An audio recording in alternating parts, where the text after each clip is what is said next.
This isn't a collapse you'll ever see on the evening news. It's a nation bleeding out in slow motion, generation by generation, year by year.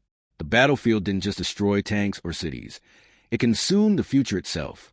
And what comes next won't be a single dramatic explosion. It will be a long, merciless unraveling that no army can prevent. Listen carefully to what Peter Zeihan explains next. This isn't about today's war. It's about whether the state survives the century at all. I wouldn't say that a post-Ukraine Russia is long for this world, but it's not probably going to fall from within without a lot of help. Russia is in a relatively slow motion decline. It'll probably still be there regardless of what happens in the Ukraine war by 2040. But once you fast forward past 2050, that's when the demographic shift really starts to shift, and most of those Turkic minorities have strong birth rates. You combine that with what happened in the war in gutting the younger generation and very, very, very low birth rates and high death rates among the Russian population.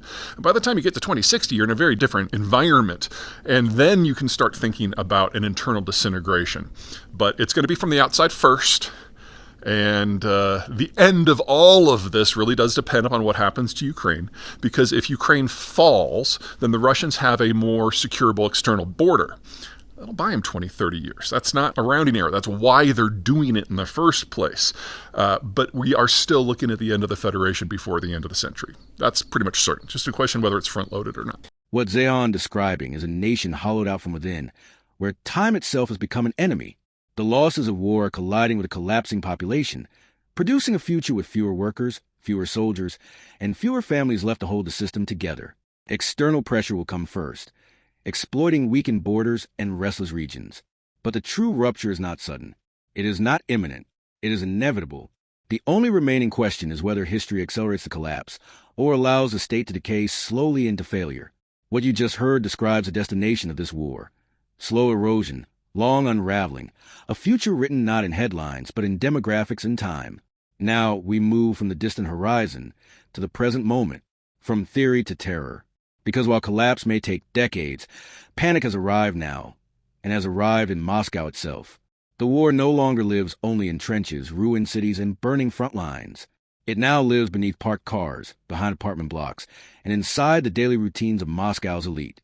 On the morning of December 22nd, as Russia unleashed more than 1,300 drones against Ukrainian targets, the response did not come from across the battlefield.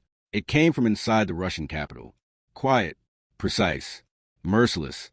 At around 7 a.m. on Yasnaya Street in southern Moscow, Major General Sarvarov stepped into his car. It was an ordinary morning. Traffic was beginning to move. The city was waking up. He drove only a few meters.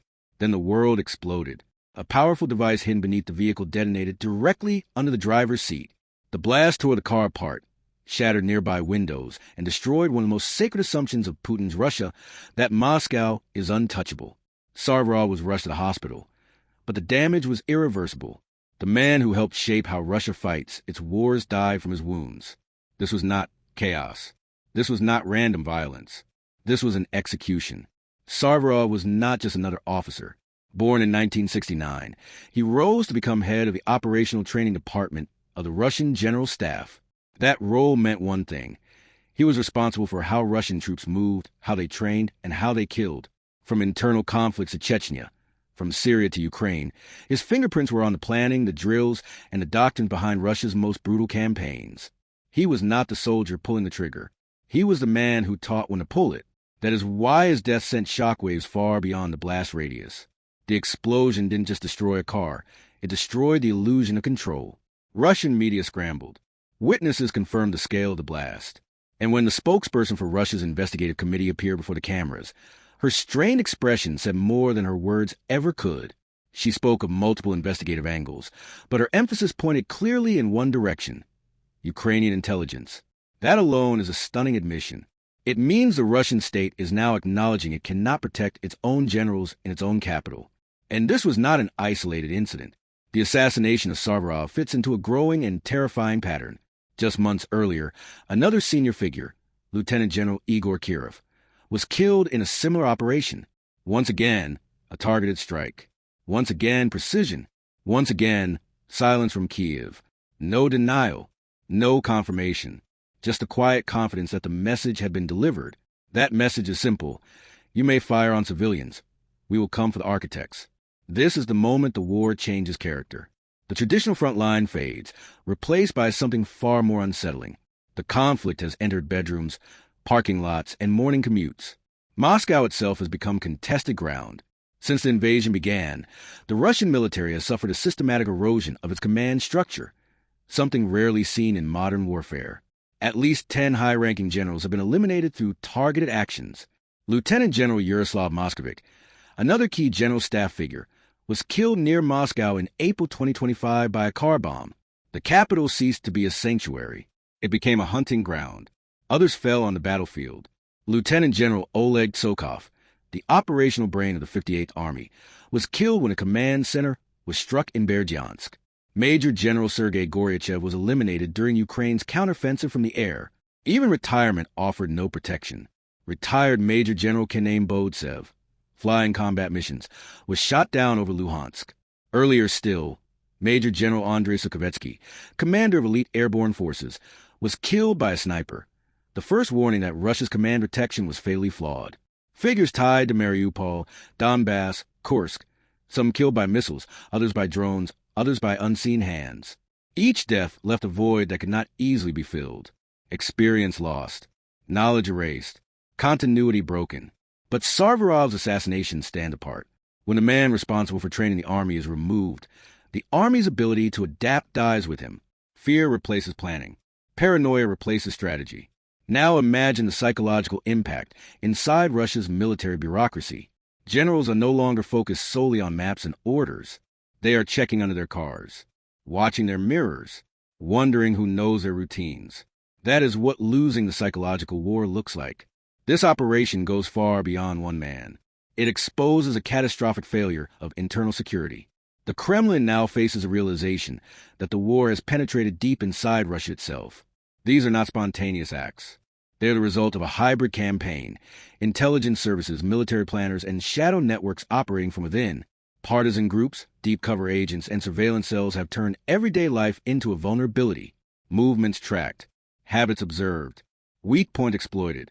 The hand that placed a device beneath Sarvarov's car may never be identified, and that uncertainty is itself a weapon. This atmosphere of fear extends beyond generals. Elites close to power are also falling victim to sudden, suspicious deaths. Figures tied to the highest circles are dying in accidents that raise more questions than answers. In such an environment, trust collapses. Everyone becomes a potential threat. This is paralysis. An army cannot function when its leaders are consumed by fear. A state cannot project strength when it cannot guarantee safety at home. And a ruler cannot claim control when his own inner circle feels exposed. The message echoing from that explosion is brutal and unmistakable. If the Kremlin cannot protect its most valuable commanders, it cannot protect anyone.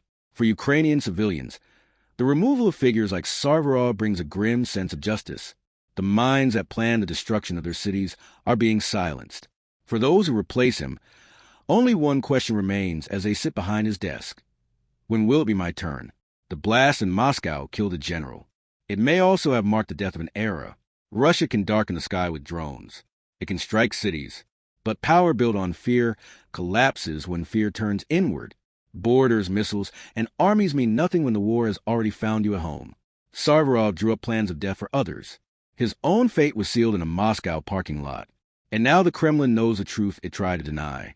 The war has reached its doorstep, and it is knocking louder every day.